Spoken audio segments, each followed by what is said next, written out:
Welcome back everyone. तो जैसे कि अपन सेट पढ़ रहे थे और बेसिक फंडामेंटल डेफिनेशंस और कुछ इंट्रोडक्शन बेसिक हमने पढ़ा था, जिसमें से अपने सेट क्या होता है ये पढ़ा था। ठीक है, सेट क्या होता है ये पढ़ा था। ठीक है, तो तीन चीज़ें पढ़ी थी यहाँ पे कि एक तो आपका जो कॉम्बिनेशन है वो वेल डिफाइंड होना चाहिए, प्लस में डिस्टिंक्ट ऑब्जेक्ट होने चाहिए, और तीसरी चीज़ जो मैंने खुद की तरफ से ऐड की थी, यूनिक। ये तीन चीज़ें मैंने आपको ऐड करके बताई थी। ये तीन चीज़ें तो समझ गए होंगे आप। उसके बाद में पढ़ा था सेट का रिप्रेजेंटेशन, तो दो चीज़ें पढ़ी थी, रोस्टर और सेट बिल्डर, ये भी देख चुके हैं। तीसरा फिर टाइप ऑफ सेट्स देखे थे, फाइनाइट सेट क्या होता है, इनफाइनाइट क्या होता है। ठीक है, और एम्प्टी सेट, ये सब भी देखा था। फिर पढ़ा था सबसेट क्या होता है।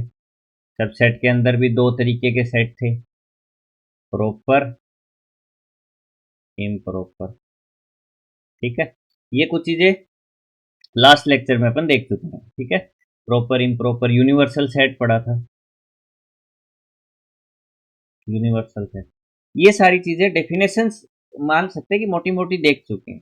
ठीक है, अब कुछ क्वेश्चंस पिछले वाले से रिलेटेड देख लेते हैं। Find the power set of, इसका पावर सेट मुझे निकालना है। ठीक है, तो पावर सेट अगर मुझे निकालना है इसका, तो देखिए आप क्या करेंगे। पावर सेट क्या होता है, set of subset of sets, subset of any set है ना। तो ये ए बी सी, मेरे पास ये कोई सेट है, इसके पहले मैं क्या करता हूँ, पूरे सबसेट लिख देता हूँ। तो क्या क्या बनेगा, ए बनेगा, बी यहाँ पे आएगा, सी आएगा, ए बी आ जाएगा, ए सी आ जाएगा, बी सी आ जाएगा, ए बी और सी आ जाएगा। और एक सेट जो हम देख चुके हैं कि हर सेट का सबसेट होता है, वो आपके पास में ये हो जाएगा। इन सभी का जो मैं एक सेट बना देता हूँ, नल सेट हर सेट का सबसेट होता है, तो ये देख चुके हैं। तो ये तो हर सेट में आएगा ही आएगा। देखो ए बी सी तीन एलिमेंट हैं, तो टू की पावर एन यानी टू की पावर थ्री कितना होता है, टू की पावर थ्री एट होता है। तो एट मेरे पास एलिमेंट्स आने चाहिए, तो one two three four five six seven eight. ठीक है, जिसमें से मैंने बताया था कि ये इतने और एक ये वाला, ये होते हैं प्रॉपर सबसेट, और ये होता है आपका इम्प्रॉपर सबसेट। ठीक है, ये भी अपन देख चुके हैं। नेक्स्ट, वन और टू है तो एलिमेंट चार होने चाहिए। कौन कौन से बनेंगे, वन टू, एक इम्प्रॉपर बनेगा वन टू, और एक जो सभी सेट का सबसेट होता है नल सेट, ये भी आपका क्या बन जाएगा, पावर सेट ऑफ इस सेट का पावर सेट। सेम इसमें भी चार ही बनेंगे, कोई ज्यादा इसमें झंझट है नहीं। Zero, seven, zero comma seven, और एक नल सेट। अच्छा, आप इसको ऐसे भी रिप्रेजेंट कर सकते हैं ना, नल सेट को पढ़ चुके हैं तो दोनों में से कोई सा भी लिखा हुआ मिल सकता है आपको, इसलिए मैंने इसको ऐसे लिख के दिखाया आपको। ठीक है, ये बना सकते हैं। दो चीजें यहाँ पे और अपन पढ़ चुके हैं कि जो आपका जो एलिमेंट यहाँ पे जो वन है, ये इस पावर सेट से बिलोंग नहीं करता। इस पावर सेट को मान लीजिए मैं पी, इसको पी वन बोल देता हूँ, इसको पी टू बोल देता हूँ, इसको पी थ्री बोल देता हूँ। तो ये इस पी वन पी टू में बिलोंग नहीं करता है। ठीक है, पी टू में बिलोंग नहीं करता है। सिमिलर वे में ए बी सी, इनमें से कोई भी इस सेट का हिस्सा नहीं है। इसका सेट का हिस्सा कौन है, जैसे ये जो सेट है ये इसमें बिलोंग करता है, ये इसका एक एलिमेंट हो गया पी वन का। पी वन का क्या हो गया, एक एलिमेंट हो गया। ठीक है, ये ध्यान में रखने वाली बात आपको मतलब ये चीज आपको समझ में आ चुकी हो। ठीक है, ये कई बार कंफ्यूज करने के लिए स्टेटमेंट वगैरह में ये सवाल आता है, इसलिए मैं बार बार इस पे जोर डाल रहा हूँ कि इसको आप देख लीजिए। नेक्स्ट क्वेश्चन देखो, इसने बोला number of power elements of कोई सेट है। देखो एन मतलब cardinality, cardinality of power set of A, P मतलब पावर सेट, तो cardinality of power set of A 64 है। यानी आपको पता है कि कार्डिनलिटी ऑफ पावर सेट, ये देख चुके हैं अपन, ये होती है टू की पावर एन, ये देख चुके हैं। तो बेसिकली आपको उसने टू की पावर एन की वैल्यू दे रखी है 64। अब वो आपसे एन की वैल्यू पूछ रहा है, एन ऑफ ए मतलब कार्डिनलिटी ऑफ ए पूछ रहा है, तो मतलब एन की वैल्यू आप यहां से बता सकते हैं कि 6 है। इजी है, ठीक है। ये उल्टा क्वेश्चन कई बार आ जाता है, ठीक है। कार्डिनलिटी आपको पावर सेट की कार्डिनलिटी दे रही है या नंबर ऑफ सबसेट दे देता है। मान लीजिए आपको बोल दे कि किसी के नंबर ऑफ सबसेट 1024 है, तो आप बताइए उसके अंदर नंबर ऑफ एलिमेंट्स कितने होंगे, ठीक है। ये आपके पास में क्या है, नंबर ऑफ सबसेट, ये आपको दिया हुआ है, आपको नंबर ऑफ एलिमेंट्स बताने हैं, ठीक है। इसको कोशिश करना कैलकुलेट करने की, ठीक है। तो ये कुछ क्वेश्चन थे प्रीवियस, आगे बढ़ते हैं। अब आज जो लेक्चर है बेसिकली ये है सेट के ऑपरेशंस के बारे में, ठीक है। बेसिक ऑपरेशन सेट के क्या क्या हो सकते हैं उनके बारे में आज का आपका जो है ये लेक्चर, ठीक है। अब सबसे पहला जो आपके पास में आता है यूनियन ऑफ सेट, डेफिनेशन के हिसाब से जाए तो union contains elements belonging to A और बी और बोथ, यानी ए बी और बोथ दोनों के एलिमेंट्स उसके अंदर आने चाहिए। जैसे मान लीजिए सिंपल से एग्जांपल से मैं आपको समझाता हूँ। आपके पास एक गिलास में पानी है, एक गिलास में दूध है, ठीक है। गर्मी आ रही है, चलो छाछ ले लेते हैं। तो एक में आपके पास पानी, एक में छाछ है, दोनों को आपने एक बड़े गिलास में डाल दिया। तो पानी वाले को मैं सेट ए बोल देता हूँ, छाछ वाले को मैं बी बोल देता हूँ, दोनों को ऐड किया तो आपके पास में क्या बन गया, एक जो बड़े गिलास में बड़े मग में जो डाला वो मग आपका क्या हो गया, यूनियन हो गया। बस बहुत सिंपल चीज है। मान लीजिए मेरा जो सेट ए है, ए बी और सी, मेरा जो सेट बी है वो है B C D E F, ये मान लीजिए मेरे पास है। एक सेट और लिख लेता हूँ, सी लिख लेता हूँ, ए ई आई ओ यू, ये मैं 3 सेट लिख लेता हूँ, ठीक है। अब इनका मुझे यूनियन जैसे मुझे निकालना है, मुझे निकालना है ए यूनियन बी, ए और बी का। तो मैंने डेफिनेशन के हिसाब से क्या, ए के और बी के दोनों एलिमेंट्स आने चाहिए। तो ए के मैं सारे लिख देता हूँ, ए लिख दिया, बी लिख दिया, सी लिख दिया, ए के एलिमेंट्स लिख चुका हूँ मैं।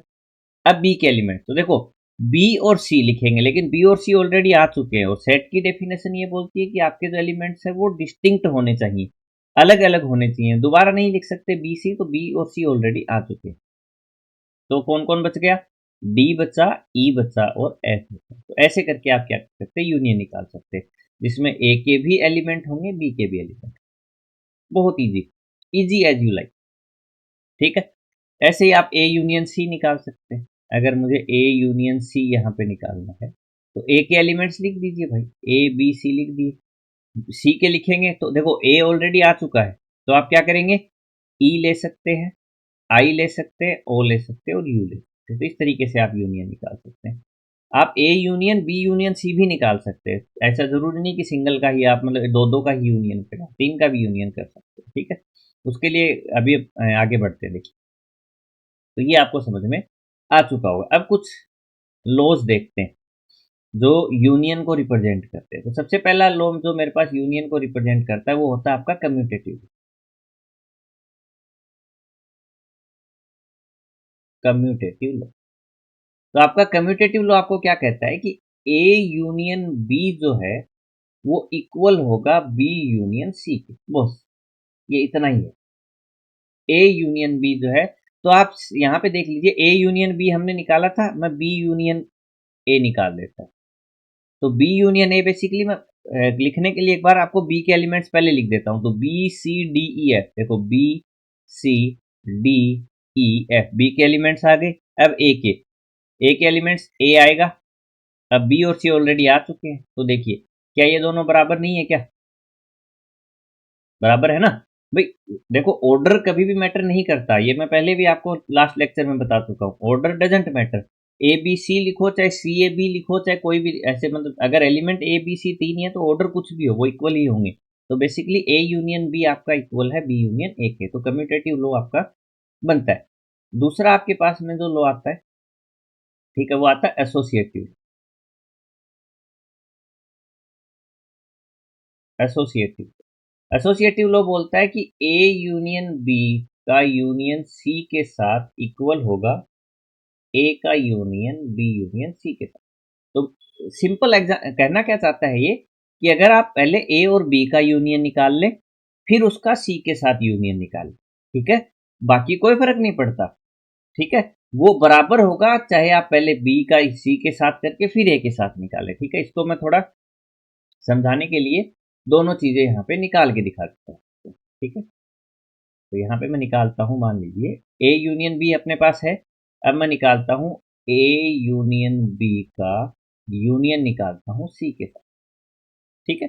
ए यूनियन बी ये रहा, तो पहले मेरे पास ए यूनियन बी के एलिमेंट्स आ जाएंगे, ए आएगा, बी आएगा, सी, डी, ई और एफ, ये आ गए। अब किसके एलिमेंट्स आ जाएंगे, सी के, तो सी का ए ऑलरेडी आ चुका है, बच गया कौन, ई आई ओ यू, तो ई ऑलरेडी आ चुका है, तो बचा कौन, आई ओ यू, तो ये तीनों आप लिख देंगे आई ओ यू, दो बार नहीं लिखेंगे कभी। तो A union B union C आ गया। अब मैं सिमिलरली ये निकालता हूँ A union B union C, तो उसके लिए मुझे पहले चाहिए होगा बी यूनियन सी, बी और सी का यूनियन। तो पहले बी के एलिमेंट्स लिख दो सारे, B, C, D, E, F. अब एक सी के एलिमेंट्स, तो सी का ए आएगा, ई ऑलरेडी लिख चुके हैं, आई आएगा, ओ आएगा और यू आएगा, ठीक है। अब मैं निकालता हूं ए का यूनियन बी यूनियन सी के साथ। तो देखिए पहले ए के एलिमेंट्स लिख लो, ए, बी, सी। अब बी यूनियन सी के लिख लो, तो बी यूनियन सी में देखो बी और सी ऑलरेडी आ चुका है, क्या आ जाएगा, डी, ई, एफ, ए ऑलरेडी आ चुका है, आई, ओ, यू, ये आपके पास था। तो अगर आप देखेंगे तो आपका ए यूनियन बी, ये देखो ये दोनों चीजें बराबर, दोनों सेट आपके पास में बराबर है, तो यही आपका एसोसिएटिव लो, कि आपका किन्हीं भी दो, आप ऐसे समझ लीजिए, अगर आपको इस रिप्रेजेंटेशन में आपको रटनी नहीं है चीजें, आप इस चीज पे थोड़ा सा समझेंगे तो आपको समझ में आ जाएगी कि कहने का इसका सेंस सिर्फ इतना सा एसोसिएटिव। अगर आप ऐसे समझेंगे कि एसोसिएटिव लो कोई चीज है, लो देख के आप घबरा जाएंगे, तो आपके लिए दिक्कत हो सकती है। आपको घबराना बिल्कुल भी नहीं है। क्या, क्यों घबराना नहीं है, ध्यान से देखो, आपको करना क्या है, कहना क्या चाहता है एसोसिएटिव लो है क्या, सिंपल लैंग्वेज में, आप तीन आपके पास सेट पड़े हुए हैं, तो आप किन्हीं भी दो सेट का यूनियन पहले करके उसका तीसरे सेट के साथ यूनियन निकाल सकते हैं। इसको और एग्जाम्पल बढ़िया तरीके से समझ लेते हैं। आपके पास एक गिलास में पानी है, एक गिलास में दूध है, और एक गिलास में मान लीजिए आपने कोई भी मान लीजिए पानी, दूध और जूस बनाया मान लीजिए, ठीक है, आम का जूस आपने बनाया। तो तीन चीजें होगी, पानी, दूध और आम का जूस। अब आप समझ के देखिए, मैंने पानी और दूध मिलाया, ऊपर से आम का जूस डाल दिया, ये एक कंडीशन। दूसरे में दूध और आम के को मिलाया, ऊपर से पानी डाल दिया, क्या कोई फर्क पड़ेगा क्या दोनों के आउटपुट में, ठीक है, समझ सकते हैं आप, कोई भी फर्क नहीं पड़ेगा, सिवाय इसके कि जूस बर्बाद हो जाएगा आपका, है ना, अगर पानी ज्यादा डाल दिए तो, ठीक है। तो सिंपल चीज क्या है कि इसका कहना मतलब है कि तीन सेट हैं, तो आप किन्हीं भी दो सेट का, कोई भी दो सेट का आप पहले यूनियन निकाल लीजिए, फिर तीसरे के साथ यूनियन, आउटपुट हमेशा आपका क्या आएगा, सेम आएगा, बस खत्म बात। ये आपका क्या कहलाता है, एसोसिएटिव लो। चलिए तीसरे लो की तरफ बढ़ते हैं। तीसरा लो आपका होता है आइडेंटिटी एलिमेंट,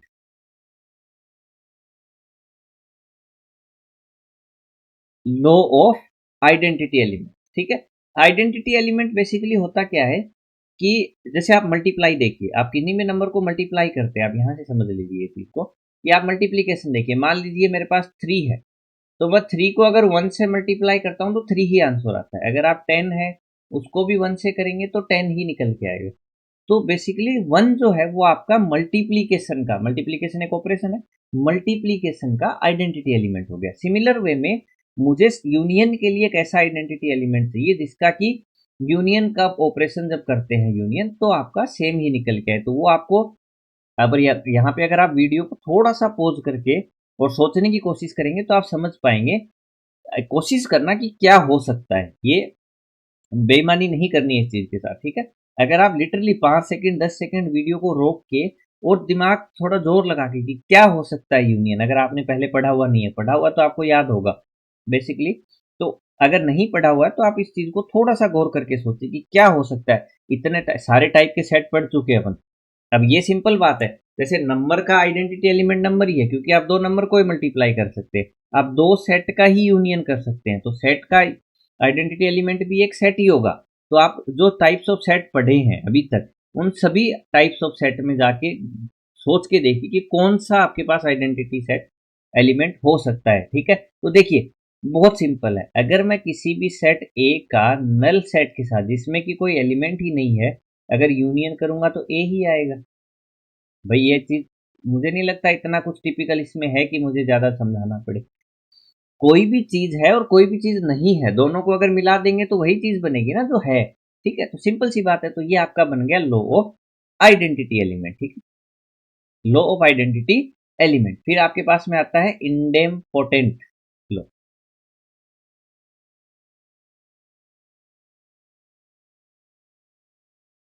इंडेम्पोटेंट कुछ नहीं है, बहुत घटिया सा है, ए का यूनियन ए के साथ ए ही आएगा, सिंपल सी बात है, सेम के साथ सेम का, तो ये आपके पास एक तरीका है, ठीक है।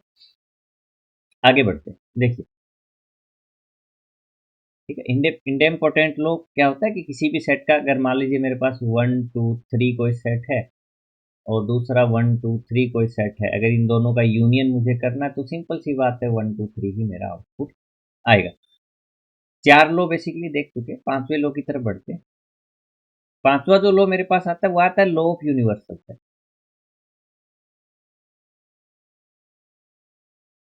यूनिवर्सल सेट समझने के लिए मैं पहले एग्जांपल ले लेता हूं, फिर आपको बताता हूं कि ये होता क्या है, ठीक है। एग्जांपल के लिए मान लीजिए मेरा एक सेट ए है 1 2 3, मेरा एक सेट बी है 2 3 4 5, और इन सब का यूनिवर्सल सेट मैंने मान लो इसको मान रखा है 2 3 4 5 6 7 8, इसको मैंने यूनिवर्सल सेट माना, ठीक है।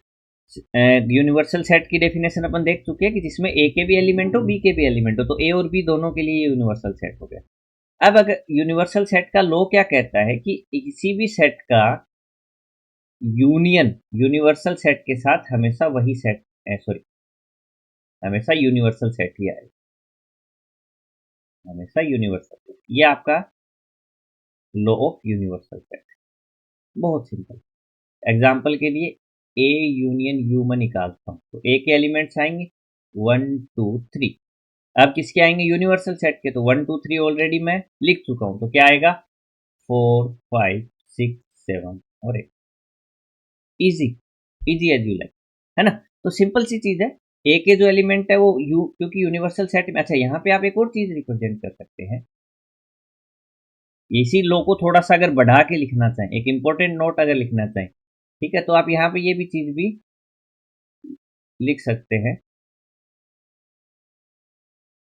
क्या लिख सकते हैं कि मान लीजिए ए मेरा सबसेट है बी का, ठीक है, ए मेरा सबसेट है बी का, ठीक है, तो ए का जो यूनियन है बी के साथ में वो मेरे पास क्या निकल के आएगा, बी ही निकल के आएगा, क्योंकि बी भी बेसिकली एक तरीके से क्योंकि ए के सारे एलिमेंट बी में हैं, तो जब यूनियन करेंगे तो ए के एलिमेंट आएंगे। अगर मान लीजिए ए मेरा सेट है ए बी और बी मेरा, छोटा सा एग्जांपल लेता हूं ए बी सी, तो अगर आप ए यूनियन बी निकालते हैं तो मुझे एक बात बताइए, ए किस एलिमेंट आ गए, ए बी, फिर बी के ए बी ऑलरेडी आ चुके हैं तो सी आएगा, तो ये दोनों बराबर ही तो हो गए, तो आप इसको भी समझ सकते हैं, ये भी एक kind of law of universal set type, ठीक है। तो ये दोनों चीजें आपको ध्यान में रख लेनी है। तो 5 लॉ अपन इसमें देखे हैं, commutative, A union B equal to B union A, associative, इन्हीं भी दो का यूनियन पहले निकाल के तीसरे के साथ यूनियन कर दो, आंसर हमेशा सेम आएगा, कोई भी दो उठा सकते हैं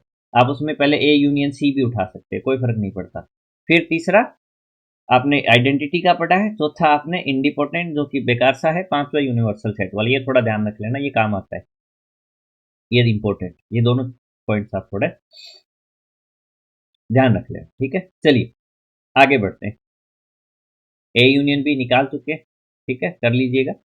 अब आता है आपके पास में वेन डायग्राम, इसको थोड़ा सा समझ लेते हैं, ठीक है, शायद मैंने नेक्स्ट स्लाइड, बिल्कुल नेक्स्ट स्लाइड में सब वेन डायग्राम से, अभी तक वेन डायग्राम अपन ने देखा भी नहीं है, तो वेन डायग्राम से चीजों को कैसे रिप्रेजेंट करते हैं थोड़ा वो देख सकते हैं। सबसे पहले एक बॉक्स बनता है जो कि मेरा यूनिवर्सल सेट को रिप्रेजेंट करता है, ठीक है, ये यूनिवर्सल सेट को रिप्रेजेंट करेगा, वही एग्जाम्पल मैं लिख लेता हूं, ए मेरा 1 2 3 है, बी मेरा 3 4 5 है, और यूनिवर्सल सेट मेरा मान लीजिए 1 2 3 4 5 6 7, ये मेरा यूनिवर्सल सेट को रिप्रेजेंट करता है, ठीक है, तो ऐसे आप इसको लिख सकते हैं। तो बेसिकली आपके पास जो चीज निकल के आई है, अच्छा, अब मान लीजिए यूनिवर्सल सेट का मतलब क्या होगा कि ये जो 1 2 3 4 5 6 7 8 है, ये सारे इसी बॉक्स को रिप्रेजेंट कर रहे हैं, इसमें कहीं कहीं लिखा हुआ है। अब अगर इसमें से मुझे 1 2 3 लेना है, थोड़ा लिखने के लिए, समझाने के लिए मैं चीज़ों को लिख देता हूँ एलिमेंट को। यहाँ मान लीजिए मेरा 1 2 3 ऐसे लिखे हुए, 4 5 6 7 8 ऐसे मेरे पास लिखे हुए। अब मुझे यहाँ पे आपको समझाना है कि ये सवाल मेरा पूछना चाहता है कि मुझे बताओ कि ए सेट को कहाँ रिप्रेजेंट करोगे। तो ए कहता है कि 1 2 3 ये इसके अंदर आने चाहिए। तो देखो 1 2 3 जहाँ भी है उसको आप सर्कल कर दीजिए, तो ये मेरा सेट ए बन गया। सिंपल सी बात है। तो एक रेक्टेंगुलर फॉर्म यूनिवर्सल सेट को रिप्रेजेंट करता है, उसके अंदर एक सर्कल जो होता है वो आपका इसको रिप्रेजेंट कर देगा यूनिवर्सल सेट को। तो ये तो मैंने आपको समझाने के लिए बताया है एलिमेंट्स। अब मैं इसको सिंपल तरीके से बना देता हूँ। तो ये आपका किसी भी सेट को रिप्रेजेंट करने का वेन डायग्राम। तो ये मेरा सेट ए, यूनिवर्सल सेट बनता है, उसके अंदर ए बनता है। एक सेट हो गया। दूसरा मैं आपके लिए बनाता हूँ सिमिलर पैटर्न में। ये मेरा यूनिवर्सल सेट है, ठीक है, और इस यूनिवर्सल सेट में ये मेरा सेट हो गया बी। यूनिवर्सल सेट दोनों का सेम है, एक जगह भी रिप्रेजेंट कर सकते हैं, करके दिखाऊंगा मैं भी आपको दोनों को एक जगह कैसे रिप्रेजेंट करते हैं, ठीक है। अब मान लीजिए मैं चाहूं कि इसको इन दोनों सेट को एक ही के अंदर रिप्रेजेंट, थोड़ा बड़ा बना लेते हैं, ठीक है। दोनों को अगर मैं एक ही सेट में रिप्रेजेंट करना चाहता हूं तो देखिए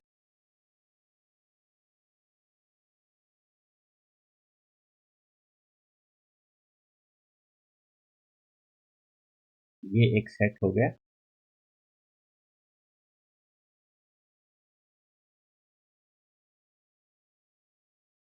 और ये मेरा दूसरा, ठीक है। ये मेरा यूनिवर्सल सेट है, ये मेरा सेट ए है, ये बी है। कॉमन एरिया जरूरी नहीं हो, लेकिन क्योंकि इन दोनों में एक एलिमेंट कॉमन है 3, तो यहाँ पे आ जाएगा 3। जो कॉमन नहीं है वो इधर आ जाएगा 1 2। इधर कौन बच गया 4 5। तो ऐसे भी आप रिप्रेजेंट कर सकते हैं। तो ये बेसिकली मेरा ए और बी को एक ही सेट के अंदर रिप्रेजेंट करना। बच गए कौन कौन, 6 7 8, वो कहीं बाहर भटक रहे यूनिवर्सल सेट में, कहीं भी लिख सकते हो आप, कोई एलिमेंट्स बेसिकली आपको लिखने भी नहीं होते। अब अगर मैं चाहता हूं कि मुझे इन दोनों का यूनियन रिप्रेजेंट करना है, ठीक है, मुझे बताना है कि इस एरिया में से ए यूनियन बी कितना हो, ये मुझे बताना है, ठीक है। ए यूनियन बी, यूनियन को वेन डायग्राम से रिप्रेजेंट करना है। तो ए यूनियन बी में कौन आएगा, तो पहले मैं लिख लेता हूं यहाँ पे। ए यूनियन बी मेरा क्या होगा, 1 आएगा, 2 आएगा, 3 आएगा, 4 आएगा और 5 आएगा। यूनियन अभी समझ चुके हैं। तो देखो ऐसा एरिया जिसमें 1 2 3 4 5 आ रहा है वो पूरा यूनियन को रिप्रेजेंट करेगा। तो मुझे एक बात बताओ, क्या ये वाला जो एरिया है जिसको मैं ब्लू कर रहा हूँ, क्या यही मेरा यूनियन को रिप्रेजेंट करेगा क्या? ये जो पूरा एरिया मेरा है ये किसको रिप्रेजेंट करेगा, यूनियन को रिप्रेजेंट, सिंपल, ठीक है। क्योंकि इसके ये वाले एलिमेंट पूरे इसके अंदर आने चाहिए, तो 1 2 3 4 5 आ रहे हैं पूरे, तो ये वाला इसके यूनियन को रिप्रेजेंट करेगा। मान लीजिए एक और एग्जांपल मैं आपको बता देता हूँ। मान लीजिए कि मेरा जो सेट सी है वो कुछ ऐसे होता 4 5, ये मेरा सेट है, ठीक है। तब मैं अगर मुझे यूनियन को रिप्रेजेंट करना पड़ता तो क्या मैं करता, तो देखो ये मेरा हो गया यूनिवर्सल सेट, ठीक है। इसके अंदर दो सेट में बना देता हूँ, ये मेरा हो गया एक सेट। और क्योंकि दोनों सेट में कुछ भी कॉमन नहीं है, ठीक है, क्योंकि दोनों सेट में कुछ भी कॉमन नहीं है, या आप दूर दूर भी रख सकते हो या इसको पास में भी रख सकते हो। चलो मैं दूर दूर ही रख देता हूँ, मान लीजिए। तो ये मेरा सेट ए है, ये मेरा सेट सी है। अगर इस कंडीशन में मुझे ए यूनियन सी को रिप्रेजेंट करना है, मुझे बताना है कि आप ए यूनियन सी बताओ, तो इसमें आप क्या कर सकते हैं, दोनों को अलग अलग कर दीजिए। एक तो ये वाला एरिया आ जाएगा पूरा, और एक ये वाला एरिया आ जाएगा। तो जिस ये एरिया को मैंने ब्लू किया वो क्या कर देगा आपका ए यूनियन सी को रिप्रेजेंट करेगा। कोई फर्क नहीं पड़ता कि वो कॉमन है कि नहीं, उससे आपको कोई फर्क पड़ना भी नहीं चाहिए। तो यूनियन बेसिकली ए और बी के सारे एलिमेंट्स आने चाहिए जो कि कॉमन भी है, ठीक है। एलिमेंट्स ऑफ ए, डेफिनेशन अगर आती है तो elements of A, elements of B and both, ये लिखना जरूरी है। क्योंकि एलिमेंट्स ऑफ ए में 1 2 आया, एलिमेंट्स ऑफ बी में 4 5 आया, और बोथ में 3 आपके पास में आ गया, ठीक है। तो ये आपके पास में बन गया यूनियन ऑफ, इसको वेन डायग्राम में ऐसे रिप्रेजेंट करते हैं, ठीक है।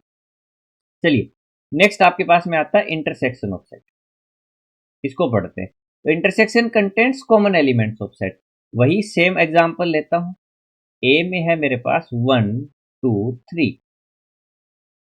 बी में मेरे पास है 3 4 5, ठीक है। तो अगर मुझे ए इंटरसेक्शन उल्टा यू से रिप्रेजेंट होता है, ए यू इंटरसेक्शन बी अगर मुझे निकालना है तो बेसिकली वो देखो जो इन दोनों में कॉमन, ठीक है।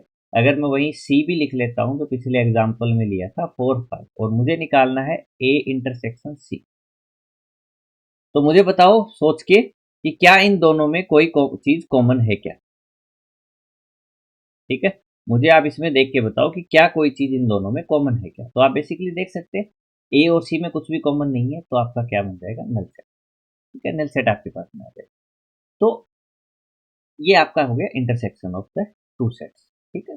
कॉमन एलिमेंट्स लेने, कोई इसमें ज्यादा सोचने वाली चीज है ही नहीं, ठीक। इसके भी लॉज देख लेते हैं, जैसे आपके पास यूनियन के लॉज थे वैसे ही आपके पास में छोटे छोटे लॉज इसके अंदर। सबसे पहले आता है कम्यूटेटिव। अब आपको ज्यादा दिक्कत आएगी नहीं क्योंकि आप समझ चुके हैं कम्यूटेटिव लॉ कौन सा होता है, जो ए इंटरसेक्शन बी है वो इक्वल होगा बी इंटरसेक्शन सी। और इसमें इंटरसेक्शन में समझना थोड़ा सा ज्यादा इजी भी है, क्योंकि जाहिर सी बात है कि जो एलिमेंट ए और बी में कॉमन होगा वही बी और ए में कॉमन होगा, आई बात नहीं, ठीक है। तो कोई फर्क इससे पड़ने वाला नहीं है। दूसरा आता है एसोसिएटिव। एसोसिएटिव लॉ, इसको मैं इस बार प्रूव करके नहीं दिखाऊंगा, खुद करके देखेंगे। ए इंटरसेक्शन किन्हीं भी दो का इंटरसेक्शन पहले कर लीजिए, ठीक है, कोई फर्क नहीं पड़ता, तीनों का इंटरसेक्शन, दोनों का आंसर सेम ही आएगा, कर सकते हैं, ठीक है। इसमें आइडेंटिटी वाला नहीं होता है, क्यों नहीं होता है, क्योंकि आइडेंटिटी मतलब सॉरी आइडेंटिटी वाला इतना इंपॉर्टेंट नहीं होता है। लो तो होता है कि मान लीजिए किसी भी सेट ए का इंटरसेक्शन अगर मैं उसके यूनियन के साथ निकालता हूं तो ए ही आए, लेकिन क्योंकि यूनियन बदलता रहता है ना, जैसे कि अपन समझ चुके हैं ये चीज कि यूनियन जो है वो कोई ऐसा मतलब यूनिवर्सल नहीं है, नाम ही उसका यूनिवर्सल है। ऐसा नहीं है कि एक कोई सेट इस दुनिया में पड़ा है कि हाँ ये यूनिवर्सल सेट, ऐसा नहीं है। क्योंकि मैंने जैसे बार बार बताया कि पीछे वाले में 1 2 3 4 5 6 7 8 लिया, वो भी यूनिवर्सल था। अगर 1 टू 8 ना लेके 1 टू 12 ले लेते तो भी यूनिवर्सल सेट है, 1 टू 18 ले लेंगे तो भी यूनिवर्सल सेट है। तो उससे फर्क नहीं पड़ता, इसलिए आइडेंटिटी वाला ज्यादा इंपॉर्टेंट है नहीं, फिर भी मैं लिख देता हूँ आइडेंटिटी एलिमेंट जो है इस केस में वो आपका यूनिवर्सल सेट, यूनिवर्सल, बस खत्म, इतना ही ध्यान रखिए, ठीक है। वो इतना इंपॉर्टेंट नहीं होता। अच्छा, आइडेंटिटी एलिमेंट होता नहीं है, पर ये चीज देख लीजिए कि ए का इंटरसेक्शन नल सेट के साथ हमेशा नल ही आएगा, ठीक है। खाली चीज के साथ क्या ही कॉमन निकलेगा, जब उसमें एलिमेंट ही नहीं है तो कॉमन कुछ आ भी नहीं सकता, तो नल सेट ही निकल के आता है। इंडेपोटेंट लो, इंडेमपोटेंट लो वो भी होता है इसके अंदर, ए का इंटरसेक्शन ए के साथ, ये फर्जी वाले लो हर जगह मिल जाते हैं ए के साथ, ठीक है। अच्छा, इसमें एक और इम्पोर्टेंट लो आता है जो कि काम की चीज है, इसको थोड़ा ध्यान से समझ ले। यहाँ पे अपन क्या करेंगे, इंटरसेक्शन ऑफ लो पढ़ लिया है, यूनियन ऑफ लो अपन पढ़ चुके हैं। अब इनके दोनों को मिला के एक लो बनता है जिसको बोलते हैं डिस्ट्रीब्यूटिव लो।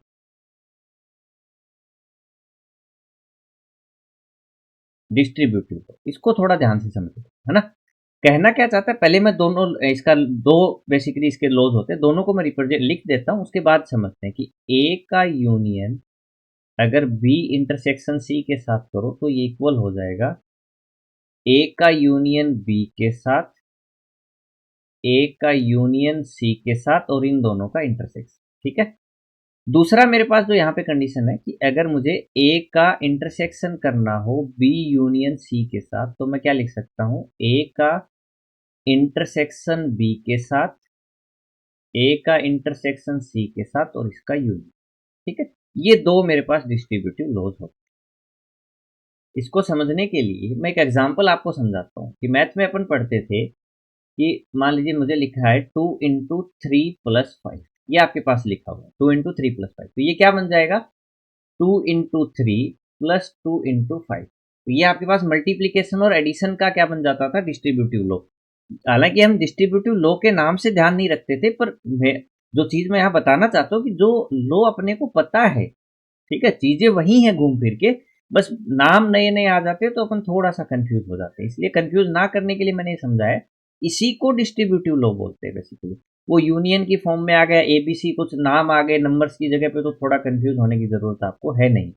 देखिए, अब मैं समझने के लिए कुछ एग्जांपल लेता हूं। मान लीजिए मेरे पास एक सेट है ए 1 2 3, बी है मेरे पास 2 3 4, और सी है मेरे पास 3 4 5, 4 5 एंड 6।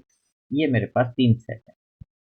तो मैं left hand and right hand side, एक की मैं आपको करके दिखाता हूँ कैलकुलेट, दूसरा आप खुद कर सकते हैं, ठीक है। तो A union B intersection C, तो पहले मैं निकालता हूँ बी इंटरसेक्शन सी।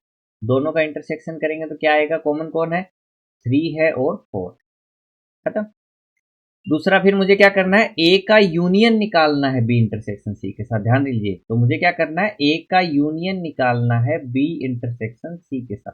तो क्या निकल के आएगा, यूनियन मतलब ए के एलिमेंट आ गए 1 2 3, बी के बी इंटरसेक्शन सी के आएंगे तो 1 2 3 आ चुका है, तो कौन बच गया 4। तो ये मेरे पास बनेगा लेफ्ट हैंड साइड, ये आ गया।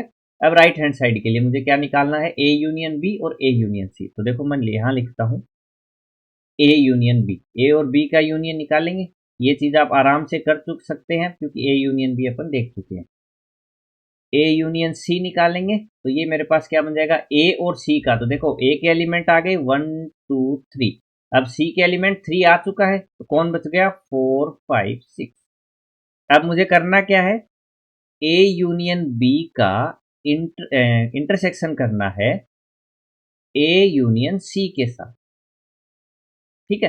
ए union B, A union C, इन दोनों का इंटरसेक्शन मतलब इन दोनों के कॉमन एलिमेंट।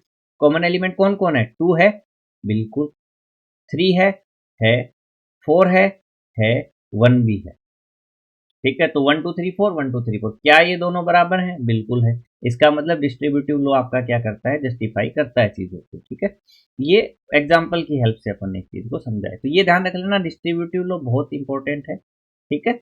बाकी जो लॉ थे उनसे भी ज्यादा इंपॉर्टेंट है जो अभी तक पढ़े हैं, तो ये थोड़ा सा समझने वाली चीज है।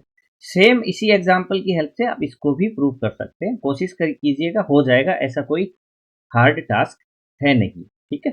चलिए, ए इंटरसेक्शन बी निकालना है, मुझे नहीं लगता आप नहीं कर पाएंगे इसको। वेन डायग्राम पे थोड़ा सा अपन चलते हैं, वेन डायग्राम समझ लेते हैं।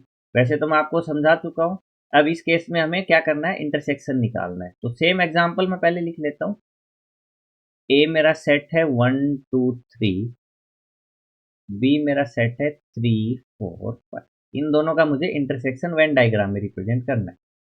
तो मान लीजिए ये मेरा यूनिवर्सल सेट है, एक ही एग्जाम्पल से समझा देता हूँ, ठीक है। इसमें मैं दो सेट बना लेता हूँ, जो पहले बनाए थे वैसे ही सेम उसी एग्जाम्पल को लेके चल रहे हैं, ठीक है। तो ये मेरा हो गया दो सेट, ये हो गया ए सेट, ये हो गया बी सेट। तो कैसे बताया था, 1 2 यहाँ आएगा, 3 यहाँ आएगा और 4 5 इधर आ जाएगा। तो अगर आप इन दोनों को देखें, ए इंटरसेक्शन बी अगर आप निकालते हैं, ठीक है, ए इंटरसेक्शन बी अगर आप निकालते हैं तो ये आपका क्या बन जाएगा, 3, ए की एलिमेंट कॉमन है, और यहाँ अगर देखेंगे तो 3 को रिप्रेजेंट कौन कर रहा है, ये वाला एरिया, ठीक है। तो बेसिकली ये जो ब्लू एरिया मैं कर रहा हूँ ये किसको रिप्रेजेंट कर देगा, आपका इंटरसेक्शन को रिप्रेजेंट कर देगा, कोई दिक्कत वाली बात नहीं है। 3 के लिए भी कर सकते हैं, ठीक है, 3 के लिए भी कर सकते हैं। छोटा एग्जांपल एक मैं आपको समझा देता हूँ, मान लीजिए ये है, 3 सेट बना दीजिए, एक सेम आप यूनियन भी 3 के लिए कर सकते हैं, 2 और ये 3 बना दीजिए, ठीक है। एक तीसरा सेट और मैं इसमें लिख देता हूँ हेल्प के लिए, मेरा कोई सेट सी है जिसमें मेरे पास मान लीजिए 3 7 8, ठीक है। तो आप क्या करेंगे, यूनिवर्सल सेट मैं वही लेके रखता हूँ, 1 2 3 4 5 6 7 और 8, ये मेरा यूनिवर्सल सेट है। तो ये यूनिवर्सल सेट हो गया। ए में कौन कौन आएगा, 1 2 3 आना चाहिए, तो देखो 1 और 2 यहाँ आएगा, 3 को एक बार छोड़ देते हैं, ठीक है। बी में आएगा 3 4 5, तो 4 और 5 मैं यहाँ लिख देता हूँ। सी में आएगा 3 7 8, तीनों में कॉमन कौन है, 3 है, तो 7 8 यहाँ लिख देते हैं। तीनों का कॉमन कहाँ है, कहाँ आ जाएगा, यहाँ पे आ जाएगा, ठीक है। इन दोनों में कुछ है नहीं, डबल डबल वालों में कुछ यहाँ पे है नहीं, तो ये खाली पड़े रहेंगे। अब अगर मुझे इन तीनों के लिए यूनिवर्सल सेट को रिप्रेजेंट करना है तो सॉरी इंटरसेक्शन को रिप्रेजेंट करना है तो ये वाला जो ब्लू एरिया, क्योंकि 3 यहीं पे आ रहा है, ये इंटरसेक्शन को रिप्रेजेंट करेगा। ऐसे यूनियन अगर करना हो तो ये पूरा एरिया आ जाएगा जो तीनों सर्कल ने ले रखा है। ठीक है, तीन वाले को क्योंकि अलग से एक ये इंपॉर्टेंट टॉपिक है और इसके कुछ अच्छे क्वेश्चंस भी बनते हैं, इसको अलग से भी पढ़ेंगे डिटेल से। ठीक है, इसलिए मैंने इसको ज़्यादा फोकस यहाँ पे इस पर रखा नहीं है। चलिए नेक्स्ट आपके पास में आता है कॉम्प्लीमेंट ऑफ ए सेट।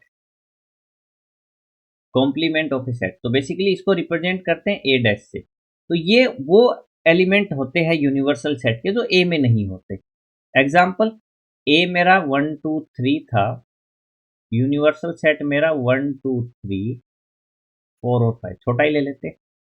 तो मेरा जो कॉम्प्लीमेंट ऑफ ए होगा वो बेसिकली क्या हो जाएगा, देखिए इसमें देखिए 1 2 3 तो है, कौन कौन बच गया, 4 और 5। ठीक है, वेन डायग्राम में भी इसको रिप्रेजेंट कर सकते हैं, वेन डायग्राम में भी रिप्रेजेंट कर सकते हैं। ये मेरा सेट हो गया कोई यूनिवर्सल सेट जो यहाँ पे अपन लिख रहे हैं, और ये मेरा सेट हो गया ए। तो देखिए ये यूनिवर्सल सेट है, ये ए है, तो एक कॉम्प्लीमेंट ऑफ ए ये बाहर वाला एरिया हो जाएगा जो कि मैं रेड कर रहा हूँ, ये वाला जो एरिया है ये सारा है ना, ये जो पूरा एरिया ये क्या बन जाएगा मेरा कॉम्प्लीट। सिंपल सा है लॉजिक, कोई ज़्यादा इसमें समझने वाली चीज़ है नहीं। हाँ, इसमें जो समझने वाली चीज़ आपके पास में है वो मैं आपको थोड़ी डिटेल में बता देता हूँ कि complement of set A basically काम कहाँ पे आता है। तो देखिए सबसे पहले ए जो सेट है उसका यूनियन करेंगे अगर आप ए के कॉम्प्लीमेंट से तो यूनिवर्सल सेट आएगा। ए सेट का इंटरसेक्शन करेंगे तो क्योंकि ए ये है, ए का कॉम्प्लीमेंट बाहर वाला है, कुछ भी कॉमन दोनों में है नहीं, तो ये क्या आएगा, नल सेट। ये दो रूल आप यहाँ पे ध्यान रख सकते हैं। ठीक है, यूनियन और इंटरसेक्शन के बारे में, ये हो गया कॉम्प्लीमेंट। अब यहाँ पे एक छोटी सी चीज और समझ लेते हैं, वो होता है subtraction of set. Subtraction of set थोड़ा सा समझ लेते हैं, या डिफरेंस ऑफ सेट भी बोल सकते हैं। सब्ट्रैक्शन की बजाय डिफरेंस ज़्यादा बढ़िया वर्ड है, डिफरेंस ऑफ सेट। तो मान लीजिए मेरा कोई सेट ए है 1 2 3 और मेरा कोई सेट बी है 2 3 4, और मैं चाहता हूं कि a माइनस बी निकालो। ठीक है, मैं चाहता हूं कि मुझे a माइनस बी यहाँ पे निकालना है। तो बेसिकली देखो सिंपल लॉजिक मैं आपको समझाता हूँ कि आपका a माइनस बी में ए के वो एलिमेंट जो बी के साथ कॉमन नहीं है सिर्फ वही आएंगे, यानी कि ए माइनस बी का सीधा सीधा मतलब क्या हो गया, 1 आएगा। देखो 2 और 3 कॉमन है तो सिर्फ 1 ही आएगा, है ना, 2 और 3 कॉमन है तो सिर्फ 1 ही आएगा। ये हो गया ए माइनस बी का। यहाँ पे वो डिफरेंस नहीं होता जो अपन करते कि 4 - 3 = 1 आ गया, उस तरीके का डिफरेंस नहीं है। इसका मतलब क्या होता है, लिखना चाहें तो आप लिख सकते हैं elements of A not common with B, ये डिफरेंस का मतलब है। ठीक है, यहीं पे अगर आप b माइनस ए निकालना चाहते हैं, b माइनस ए, तो b के वो एलिमेंट जो कॉमन नहीं है तो 4 आएगा। तो सिंपल सी चीज यहाँ पे आपको क्या समझ में आई कि a minus B is not equal to B minus A, ये भी थोड़ा सा ध्यान रखें। अगर मैं इसको रिप्रेजेंट करना चाहूँ वेन डायग्राम की हेल्प से, छोटा सा वेन डायग्राम यहाँ बना के आपको समझा देता हूँ। ये देखिए, ये मान लीजिए मेरा एलिमेंट सेट ए है और ये मेरा सेट बी। ठीक है, ये सेट ए है, ये बी। तो मैंने क्या बोला कि कॉम्प्लीमेंट ऑफ ए सेट का मतलब हो गया कि ए के वो एलिमेंट जो बी में नहीं है तो 1, तो ए के वो एलिमेंट जो बी के साथ कॉमन नहीं है, मतलब ये वाला एरिया, ये मेरा कॉम्प्लीमेंट ऑफ ए हो गया। वही अगर मैं बोलूँ बी माइनस ए, यानी इसका कॉम्प्लीमेंट कौन सा होगा, तो ये वाला एरिया। ठीक है, ये हो गया बी माइनस ए। तो मैं थोड़ा एरो लगा के आपको लिख देता हूँ, ये जो रेड वाला एरिया है ये है ए माइनस बी, ए के वो एलिमेंट जो बी के साथ कॉमन नहीं, और जो ये मेरा डार्क ग्रीन वाला है ये हो गया आपका बी माइनस ए, यानी बी के वो एलिमेंट जो ए के साथ में कॉमन नहीं है। तो ये एक छोटी सी चीज थी, डिफरेंस ध्यान रख लेना, बहुत बार ये चीज काम आती है। इसको थोड़ा और डिटेल में जानेंगे, लेकिन अभी क्योंकि सिर्फ बेसिक ही मैं आपको बता रहा हूँ, जो आपको 11th क्लास के लेवल तक का जो सेट है वही अपन देख रहे हैं, ज़्यादा डिटेल में अभी घुसेंगे नहीं, इसलिए मैं थोड़ा सा इनको ऊपर ऊपर से ही आपको समझा रहा हूँ। ठीक है, तो डिटेल में घुसेंगे तो बहुत ज़्यादा डिटेल में घुसेंगे। चलिए नेक्स्ट चीज़ यहाँ पे समझते हैं। कुछ क्वेश्चन है, कॉम्प्लीमेंट निकालना है तो सिंपल सी बात है, ए के कॉम्प्लीमेंट निकालने के लिए ए के वो एलिमेंट जो इसमें है नहीं वो हटा दीजिए, तो 1 हट जाएगा, 3 हट जाएगा, 5 हट जाएगा, तो कौन बचा? 2 बच गया, 3 हट चुका है, 4 बच गया, 5 हट चुका है, 6 बच गया। तो बेसिकली ये आपका कॉम्प्लीमेंट हो गया। अगर मैं बोलूँ मेरे पास कि n कोई मेरा सेट है नेचुरल नंबर का, ठीक है, और मान लीजिए ओ मेरा कोई सेट है, set of odd number, set of odd number. तो अगर मैं पूछूं आपसे कि मुझे बताओ कि ओ का कॉम्प्लीमेंट क्या होगा, तो मुझे बताओ नेचुरल नंबर में से अगर मैं ओड नंबर माइनस कर दूंगा तो क्या बचेगा? Even number. तो ये क्या बन जाएगा? Set of even number. तो ऐसे आप समझ सकते हैं कॉम्प्लीमेंट। वेन डायग्राम में आपको समझा चुका हूं कॉम्प्लीमेंट ऑफ सेट, ठीक है। चलिए, तो ये आपके पास में वेन डायग्राम में आपको बता चुका हूँ कॉम्प्लीमेंट को रिप्रेजेंट करने के लिए कैसे करते हैं। तो ये ध्यान रख लीजिएगा इस तरीके से। तो कॉम्प्लीमेंट ऑफ ए सेट हो गया कि सेट ए के वो एलिमेंट जो बी के साथ में कॉमन नहीं, ठीक है। चलिए, एक यहाँ पे एक इम्पोर्टेंट आप लिखना चाहें तो चलिए वो बाद में देखिए, डिटेल में जब जाएंगे तभी पूछिए, या छोटी सी चीज़ है आप समझ ही लेते हैं।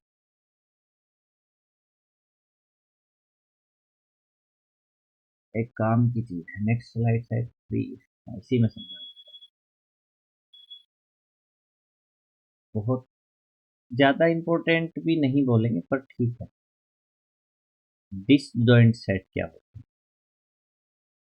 ठीक, ये शायद मैं भूल गया था। डिसजॉइंट सेट बेसिकली क्या होता है ना, कि कोई भी सेट ए और बी जिनका इंटरसेक्शन आपके पास में ये नहीं, तो वो आपके पास में डिसजॉइंट सेट हो। इसका मतलब ए और B disjoint set, set of odd number, set of even number, दोनों क्या है आपके पास में? डिसजॉइंट सेट है।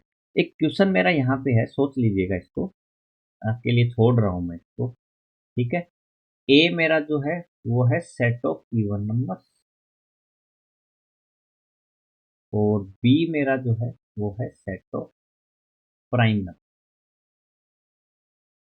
क्या ये दोनों डिसजॉइंट सेट हैं क्या? ये आप सोच समझ के अपने पास ये आंसर सीमित रख लीजिएगा। ये ऐसा कर लीजिए, वीडियो को 5-7 सेकंड सोच स्टॉप करके आंसर निकाल लीजिए, मैं आपको समझा देता हूँ। इसी इस केस में इवन नंबर और प्राइम नंबर, तो कहने का मतलब क्या है कि मुझे निकालना है ए इंटरसेक्शन बी। तो मुझे बताओ ए इंटरसेक्शन बी निकालेंगे तो क्या ऐसा कोई इवन नंबर है क्या जो प्राइम भी है? 2 है ना, 2 इवन नंबर भी है और प्राइम नंबर भी है, तो इसका मतलब ये डिसजॉइंट सेट नहीं है। तो डिसजॉइंट सेट बेसिकली क्या हो गया? ए इंटरसेक्शन बी जो है, जो निल है तो वो डिसजॉइंट सेट, ठीक है। काम की चीज ये यहाँ पे मुझे ध्यान में कैसे आया, तो ध्यान रख लीजिए कि ए माइनस बी, बी माइनस ए और ए इंटरसेक्शन बी, ये तीनों एक दूसरे के लिए डिसजॉइंट सेट है। आर डिस, कई बार स्टेटमेंट वाले क्वेश्चन में आपसे पूछ सकते, ठीक है, ज्यादा कुछ है नहीं। ए माइनस बी, बी माइनस, और ये समझ भी सकते हैं। ए 1 2 3 ले लेता हूँ, बी 2 3 4 5 ले लेता हूँ। तो अगर मैं a माइनस बी निकालता हूँ तो a के वो एलिमेंट जो b के साथ कॉमन नहीं है 1। देखो कोई फर्क नहीं पड़ता b में आगे कितने एलिमेंट है, 4 5 6 से 1000 तक हो, कोई फर्क नहीं पड़ता, सिर्फ 1 ही आएगा। b माइनस है, b के वो एलिमेंट जो a के साथ कॉमन नहीं है, तो 4 5 आ जाएगा, ठीक है।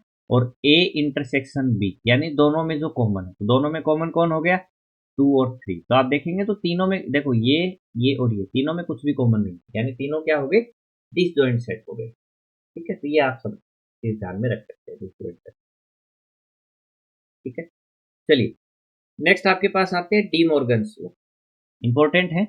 हालांकि इसका जो प्रूफ होते हैं दो तरीके से होता है, वेन डायग्राम वाला अपन इसमें समझेंगे इस लेक्चर में, और जो आपका थ्योरेटिकल जो प्रूफ होता है वो बाद में देखेंगे, इसका जब डिटेल्स में पूरे चैप्टर में घुसेंगे उसके बाद में।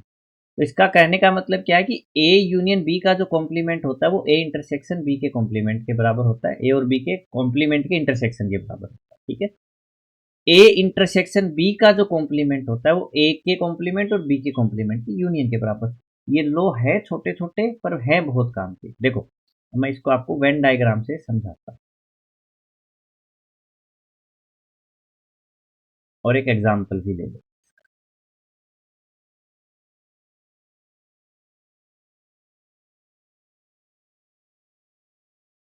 ये सेट ए हो गया मेरा, ये सेट बी। ठीक है, एग्जाम्पल वही ले लेते हैं अपना जो यूनिवर्सल चल रहा है, 1 2 एंड 3। बी मेरा सेट हो गया 3 4 5 और 6, ऐसा। ये मेरा यूनिवर्सल सेट है, ये ए है, ये बी, कॉमन दोनों में 3। ठीक है, अब मेरा इस सवाल में देखो, ध्यान से देखिए कहना क्या चाहता है। इसमें एक और डायग्राम भी साथ में बना लेते हैं, दोनों ही काम आएंगे। सिमिलर सा ही पैटर्न में बना,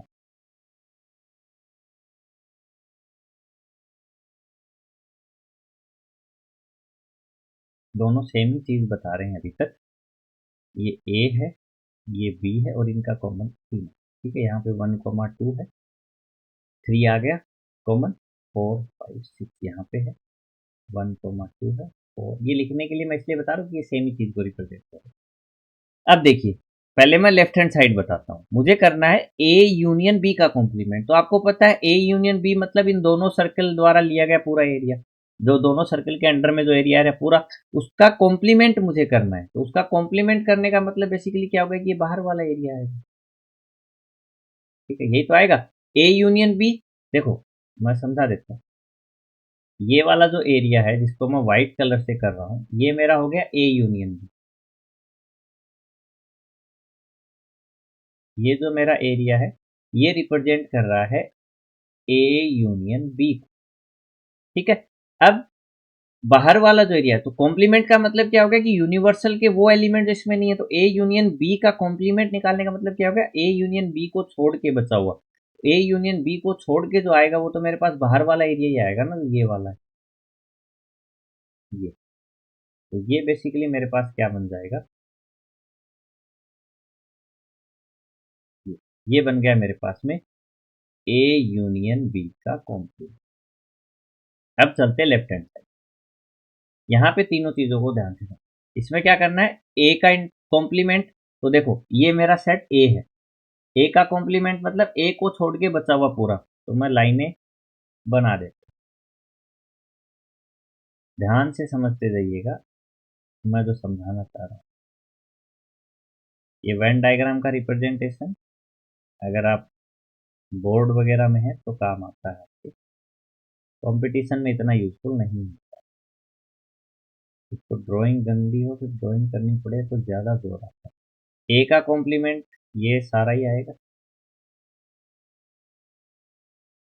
है ना। ए को जो छोड़ के, ए सेट जो है उसको छोड़ के जो बचा हुआ एरिया वो पूरा ए का कॉम्प्लीमेंट हो गया। तो ये व्हाइट वाला जो है मेरा ए के कॉम्प्लीमेंट।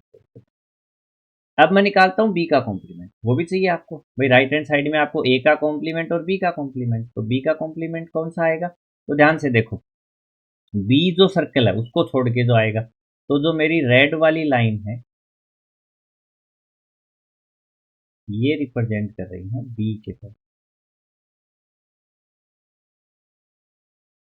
ये बाहर से है, ध्यान रखना।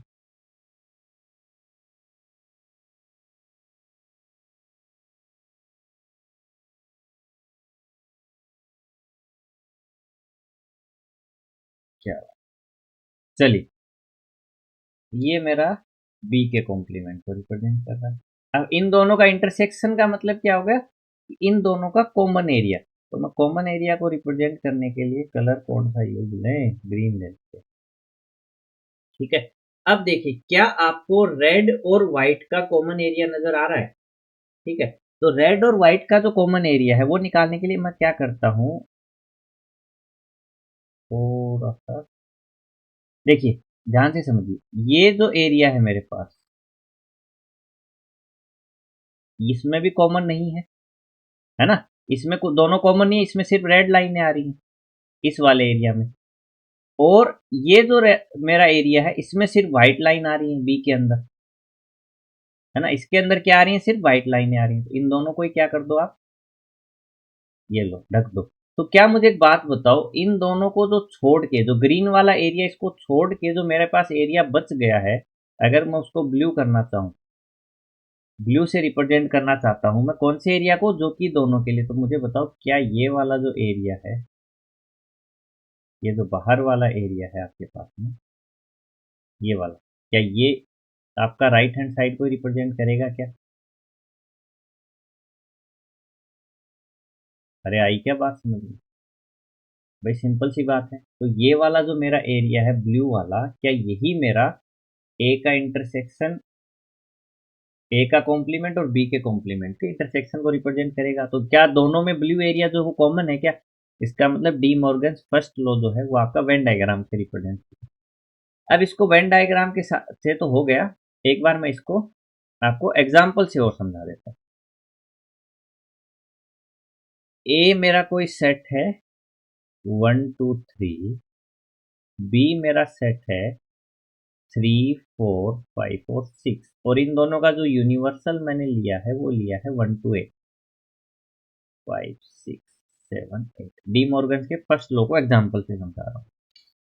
तो डी मॉर्गन्स फर्स्ट लॉ की लेफ्ट हैंड साइड जो है वो मुझे क्या बोलती है? लेफ्ट हैंड साइड बोलती है कि आप करो ए यूनियन बी और उसका आपको कॉम्प्लीमेंट। तो पहले मैं ए यूनियन बी निकाल लेता हूँ।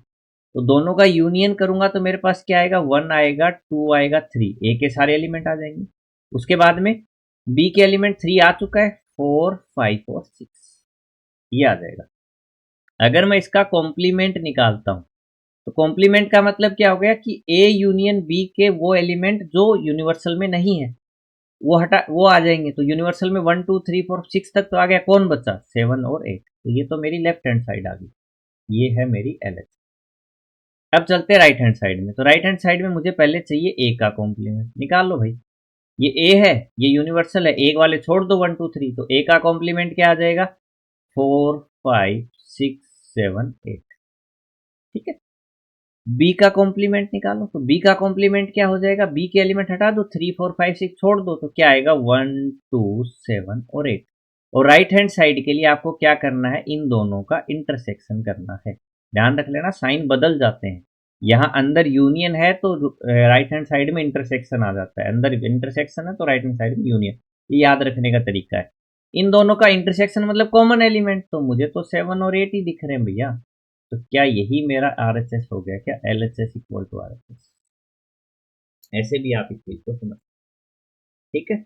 इजी चीज है समझने में। थोड़ी सी वेन डायग्राम में हो सकता है थोड़ी कॉम्प्लिकेटेड हो गई हो, क्योंकि मेरी ड्राइंग भी थोड़ी सी गंदी है, तो उससे भी थोड़ी कॉम्प्लिकेटेड हो सकती है। आप खुद से अगर ट्राई करेंगे, एक एक जो जो उसने बोला ना, एक एक चीज को आप क्या करते जाइए, बनाते जाइए, रिप्रेजेंट करते लिखते जाइए, और उस हिसाब से जो कॉमन कलर आएगा वो आपका क्या बन जाएगा। तो देखो ये एल एच एस है मेरा, और ये मेरा आर एच एस है। तो दोनों में बेसिकली ब्लू कलर आपका कॉमन ही आ रहा है। तो वेन डायग्राम से आप समझ सकते हैं, ठीक है। दूसरा भी एग्जाम्पल से, इसी एग्जाम्पल से मैं समझ लेता हूँ। तो दूसरा जो मेरे पास सेट है वो आपके पास क्या समझाना चाहता है आपको? दूसरा लॉ जो वो कहता है कि आप ए इंटरसेक्शन बी निकालो। बिल्कुल निकाल लेंगे। ए इंटरसेक्शन बी जो कॉमन है, कॉमन कौन है? सिर्फ 3 है। ये लीजिए भाई ए इंटरसेक्शन। अब ये कह रहा है कि ए इंटरसेक्शन बी का कॉम्प्लीमेंट कर दीजिए। आप कॉम्प्लीमेंट कर देते हैं, यानी 3 को छोड़ के यूनिवर्सल के सारे एलिमेंट। तो 3 को छोड़ देंगे तो 1 2 4 5 6 7 और 8 ये आ गया आपके पास में। वही राइट हैंड साइड की तरफ ये हो गया मेरा L H S. Right hand side क्या बोलता है कि ए का कॉम्प्लीमेंट यूनियन करना है बी के कॉम्प्लीमेंट। तो ए का कॉम्प्लीमेंट कौन आएगा? ये निकाल चुके हैं अपन, ये रहा ए और बी का, इनका बस यूनियन निकाल लीजिए। तो यूनियन में ए के सारे लिख दीजिए, 4 5 6 7 और 8। अब बी के लिख दीजिए, तो 1 और 2, क्योंकि 7 और 8 ऑलरेडी आ चुका है, तो ये दोनों, ये आर एच एस हो गया। तो यहाँ भी मेरा L H S equal to R H S है। ये कंडीशन आपकी बनती है। इसका मतलब डी मॉर्गन्स के दोनों लो आपके पास में सही तो, ठीक है, बस सही तो है तभी लो बने हैं। तो वेन वेरिफिकेशन इसका आप खुद करें, स्वयं करें, ठीक है। बाकी मैं आपको चीजें समझाती हूँ। कुछ 3 4 क्वेश्चंस हैं, ये करवा चुका हूँ, खुद ट्राई कीजिए। सेट के अंदर 6 एलिमेंट्स है, प्रॉपर सबसेट कर सकते हैं आप। ये थोड़ा सा आपको अजीब लग सकता है कि इसके आपको क्या करना है, रूट्स निकालने हैं। तो रूट्स आप अगर निकालने आते तो आप कर पाएंगे। तो सबसे पहले बस आपको जो सेट ए है वो लिखना पड़ेगा। कि क्या क्या आएगा उसमें। तो x square minus 5x plus 6 equal to 0 है आपके पास। तो यहाँ से x square minus 2x minus 3x plus में 6, क्योंकि वो वैसे भी बहुत नेगेटिव बन रहा था। तो x इक्वल टू 2 आ जाएगा और 3 आ जाएगा। तो ए मेरा सेट क्या बन गया, 2 और 3, ये दो रूट है आपके पास। डायरेक्ट लिख देता तो बेइज्जती कम होती। अब आपको पावर सेट निकालना है तो पावर सेट आप निकाल लीजिए, सेट मैं समझा चुका हूँ। प्रूफ वाले मैं बता चुका हूँ, बाद में इनको करेंगे। तो इसको एक बार होल्ड पे रखिए, किसी को आता है तो ट्राई कर लीजिए, नेक्स्ट क्लास में मिलेंगे। ठीक है, तो आज के लिए इतना ही। थैंक यू वेरी मच, मिलते हैं नेक्स्ट सेशन में।